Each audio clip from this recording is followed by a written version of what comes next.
VA edition. So we talk about everything about VA loans and how to get your offer accepted as a veteran.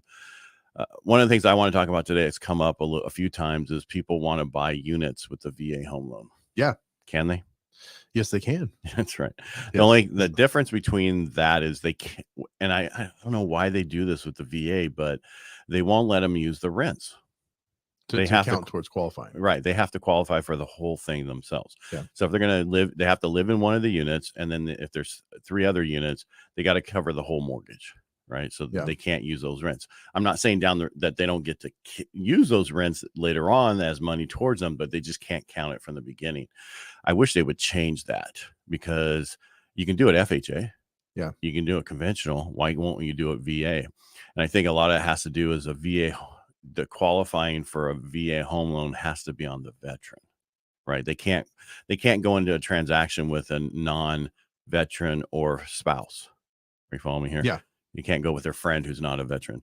And I think that when they look at the renters, they look at those as technically that's the income coming from other sources, and it's not really a VA home loan. You follow me? Yeah, they don't want to put a guarantee on something that they think has a lot of potential. I mean, look, if they would have done that during COVID, man, they could have had, you could have had a fourplex with 3 renters that aren't paying you rent. Right, but if you're qualifying for the whole thing as a veteran, you can make the payment. Yeah. Excuse me, Dave. But I helped a veteran do it up in Tuolumne. I've helped many veterans do it, but he was living in one of the units and the duplex came up for sale and he goes, I want to buy it. Yeah. And so he was able to afford it. But it just took a little bit of time because he didn't have the FICO score at the time. We had to fix a couple other things. Plus he was getting disability and he hadn't gotten it yet. I'm not talking, and he was suing workers' comp thing or whatever. And it was finally coming through. So there was a lot of stuff that was going on at the time, but it can be done and you should do it if you potentially want to live in a unit and then have the other ones to help offset your rent. Because I'm telling you, once you get done with it, you're probably paying, $1,000 a month for a mortgage that's $3,000. Well, now while you were talking, you mentioned duplexes, triplexes, fourplexes. Yeah, I was just thinking, because I went and took a look at something that's a new build. That it's a duplex.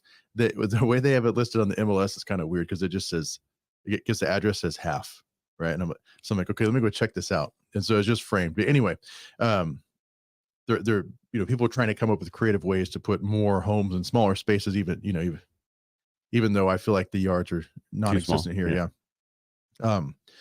Can you use a VA for a brand new construction? Yes, you can. Okay. And you can do a construction loan VA. I knew you could do construction loan, but I didn't know, because like a lot of times with those developers, they want you to go through their in-house lender. Of course they do, but what happens is if it's a new build, say you're buying a new build house, right, a single family home, they have to have sprayed. This is the biggest thing with VA purchasing. They want to make sure that they had sprayed the ground for termites. Gotcha. Right, that's the biggest thing.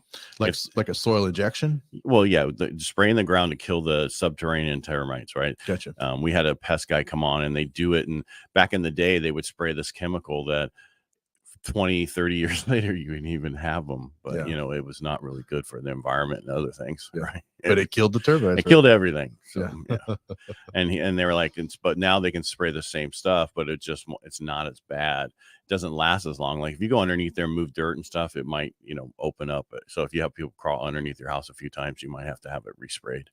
But they want to make sure that that's been done, and they have to have proof of that. Because I had one up in Tuolumne County. It was a new build. They hadn't done that.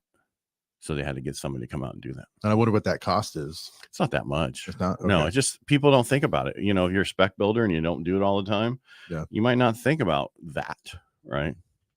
Well, and there's a pest guy that I used to do a lot of work with, and he was not termite certified. I'm doing the air quotes, termite certified, and so he was very leery about giving any kind of guarantees. Right. Well, then he should get termite certified. But then what he would say is like, but for all of our customers who have regular pest service, they've never had any termites. Right. It's like saying, like, I can't give you legal advice because I'm not a lawyer, but I mean, the thing with that, we have pest people come out all the time, but that's a special look, for termites. That's a totally different department. You have 2 different departments at a pest company. Yeah, like subterraneans, but like the swarming ones, because I just saw swarming termites yesterday. Did you? Yeah. Where? It is over a house I No. was taking a look at. Well, when we had our pool put in and other stuff, it disturbed a lot of, and I've seen those things die in the pool, right? For the first month or whatever, different bugs, different things, and they're not used to a big ass pool in the backyard. So they're used to having free roam for years. Yeah. But it's one of those things. You're going to have termites. We live in the world where there's termites. We've taken the trees out. We put homes in places, and that's like Southern California. I've told you, it's like every house has to be tinted every few years when it goes to be sold. It's just because they have no place else they go to. Yeah, they don't have any dead trees they can go and eat. Huh? No, but I mean, in Tuolumne County, you don't normally get them in your house unless you have wood touching the dirt. Gotcha. And then they get into that, and then they keep going working their way up. So up there they have mostly subterranean. Right. Well, they have everything, but it's just those are the ones that you have to worry about, right? If it's a piece of wood on the ground, throw a 2x4 on the ground, come back to a year later, they're eating it. Yeah. Oh, no kidding. Yeah. Gotcha. Yeah, but I mean, they have carpenter ants, which we don't have much of around here. If you have them, they go in for the moisture, and if you get carpenter ants in your house, it's bad. They're worse than termites. No kidding. I think so. Yeah, they destroy because that's what their job is. They got to make homes. Yeah. Well, but anyway, back to VA. Yeah. And so since we're on pests, prior to the Blue Water Act a couple of years ago that came out, the January new change for the VA home loan, and actually then now in certain areas, so in southern states and western states of the United States where there's termites, veterans can pay for the pest report and also pay for repairs, where prior to that they couldn't pay for any pests at all. Yeah. I had one where the escrow company put that they paid for pest repairs on the thing and wasn't caught. It was before CDs. Okay. The final HUD, and it was their fault the way they put it on there, but it went to the lender at the final. And once they saw it, I'm now responsible for that, giving that money back to the veteran because escrow messed up. Yeah. Gotcha. Yeah. No recourse towards escrow. No, because they don't care. They didn't do anything wrong in their eyes. Gotcha. That's not their fault. But it was, just because what they did is they took some of the money from this, that the buyer had to pay for things, and they put it towards that, and they couldn't have. Gotcha. Now it wouldn't matter, but back then it did. Yeah. And, when it comes to paying for the pest report, I rarely see sellers, throw a stink about that because that's, $125. But then we start talking about the repairs, that's when, negotiating comes in, and that is great. Yeah, but what they should do, anybody selling a house should have the pest stuff done so they can have it taken care of ahead of time. Anytime I list a house, I always do it at minimum a pest, just because that's the worst time to find out you got problems is 15 days into the transaction. Yeah, well, at least you can take care of them. I mean, if you do that stuff up front, know everything, inspections, everything, what you're going to what's coming, right? You won't. No seller will be surprised. But I needed all that money. Well, and then say you're trying to find someone in a pinch, and you can find either someone who's not really qualified to do your pest work, or you're going to find someone who knows you're on a timeline and kind of pads the bill. So, get the pest inspection done ahead of time, and then you can shop around contractors and schedule it out. And,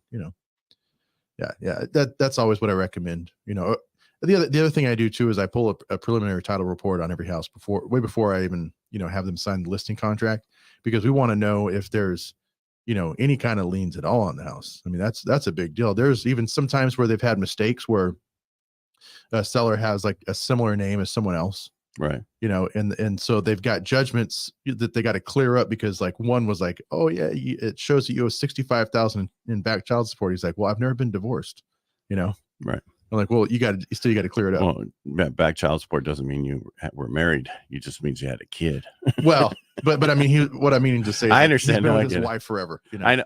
Again, just because you've been with your wife forever doesn't mean you can't have child support that you didn't pay on. But that's why a lot of people want to just put their first and last name on the stuff. And I'm like, we're going to put at least your middle initial. Yeah. Because then when we do the page down, it'll look for that kind of stuff.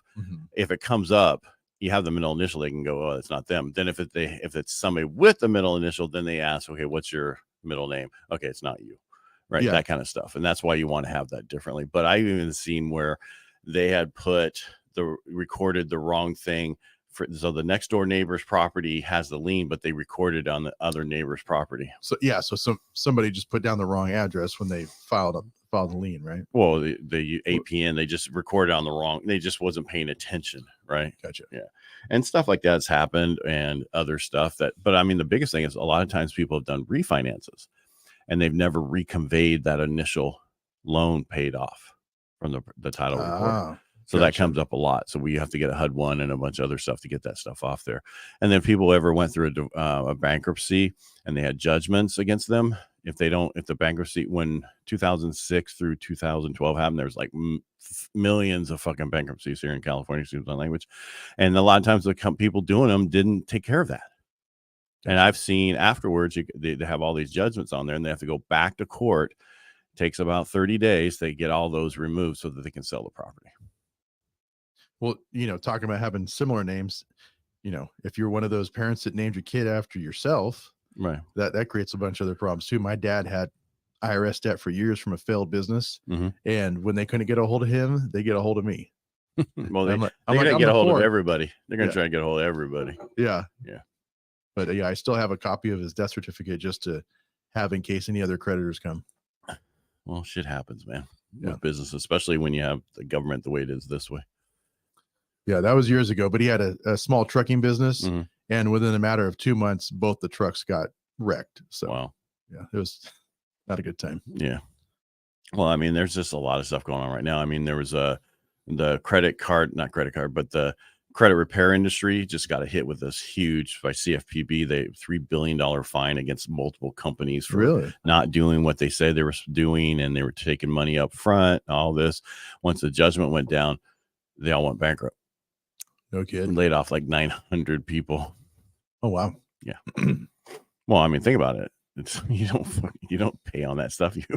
You close the company and walk away. That's what you have to do on that kind of. That's why the problem with a lot of companies, they do that kind of stuff and make a lot of money, and then when they get in trouble, they close up, and then guess what? They go down the street, new name, new everything, and start all over again.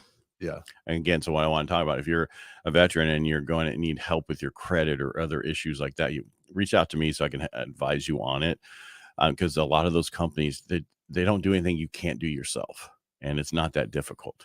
Yeah. A lot of them, because I was talking to an agent the other day, and she goes, well, we're going through this one company because we got behind, and then she tells me like 2 months later, because I even said something that most of the time she's like, they didn't do a damn thing. I go, yeah, that's how that works. Yeah. They take your money for 6 months, get you behind on your credit cards, and then they try to negotiate with your creditors to take a settlement. That's not a big deal. You could do that. But I told people the other day, it's like, if you get behind on stuff, always pay your mortgage on time. Yeah. Let your credit cards go, get behind on them, because that's not it's a big deal, but you can always get caught up and have that. But your mortgage, if you get a late on there or 2 lates on there, we got to wait 12 months before you can do a refinance to get yourself out of any issues. With credit cards, it doesn't matter that much. It does, but it's not anything close to a late on your mortgage. Now, here's a question, because I've been, co-leading that financial peace class, right? And I had one of the attendees ask me, "Can I buy a house if I don't have a FICO score?" You can, but it's a manual underwrite. And now 10% of the companies do that. Do you have to pay for a manual underwrite, or is just one of those things? It's a really unattractive offer to a seller. No, they don't know the difference. It's just the difference is I always tell people they really dot the I's and cross the T's. And what happens is during the transaction, they're going to ask you for additional stuff, of this kind of stuff. And then people get really irritated and upset, like you're asking for too much. And we try to explain to them, remember, we talked about this in the beginning. It can be done, but it's a lot of work. If are they behind on their credit cards, or are they just closing everything up? That's what they're asking. Yeah, they did.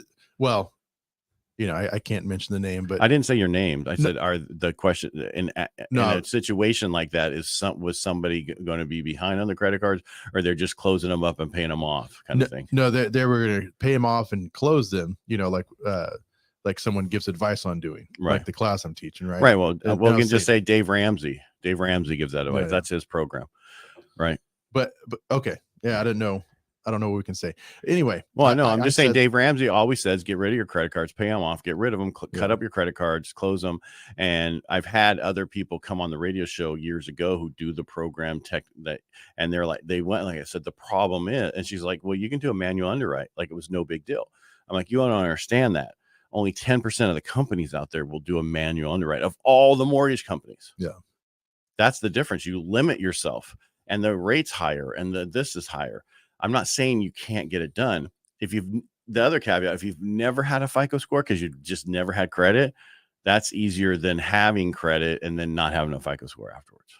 No kidding. And why is that? Because you never had credit. That's just, you never needed it. Under FHA, you can do that kind of stuff. You don't have to have a score. You can create a score. But if you're going to, I'm just saying, out of all the cards, just keep 2 of them. I know put them in a freaking freezer, freeze the damn things. And then, and then at least pay them down, pay them off. But at least you have that credit for when you want to go buy a house. Yeah. Yeah. What I was telling people is like, if you're looking to buy a house, don't cancel your cards. Yeah. My buddy Ed told me, cut them up, but don't cancel them. Yeah. Unless you got 35 cards and they're unattainable, then get rid of the newest ones back. You follow me? Yeah. You want to keep the ones you've had the longest. History trumps everything. Yeah.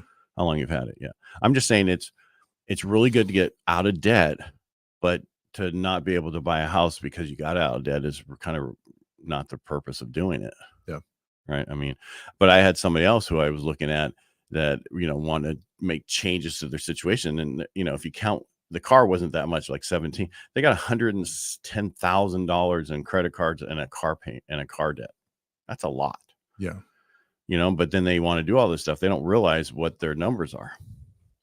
Yeah, I'm gonna say $110,000. That's include a $17,000 balance on a car. Yeah. Sleepless nights, maybe, huh? Well, I don't think they really know a difference, but you also have to look at, sometimes people have more income than they can show because they do certain things and they don't show that income. So they can manage it. But if you look from a pure income situation, they can't. Yeah. So, yeah. All right, I think we beat it a little today, but I hope we gave some good information about, buying duplex, triplex, fourplexes as a VA loan can be done. You can do purchases. A construction loan VA, you can do a first time a new home build VA. It's easy. It's not a big deal. So don't wait. But if you need help on figuring out what you can do, reach out to us and we'll take care of you. And they do have, if you're here in Modesto, they do have some new construction where it's duplexes. And I've seen a couple of different elevations they have that look really nice. So if you're interested in checking that out, buying it and renting one side out, give me a call. Yeah, and the only thing you want to stay away from with VA is condos. Yeah, well, because you got to worry about if it's authorized, right? None of them are. None. Yeah, they got to be PUDs. Planned unit development. Yeah, and there's some in Modesto that are that way, but people think they're condos. Gotcha. Okay. So you got to make sure that you know that before you go out there. So anybody building some type of condo kind of thing, don't do that. Build them as PUDs. It's just, you don't want to get in. It's just, you don't want to take VA out of it. Sounds like the topic for the next show. All right. Make it a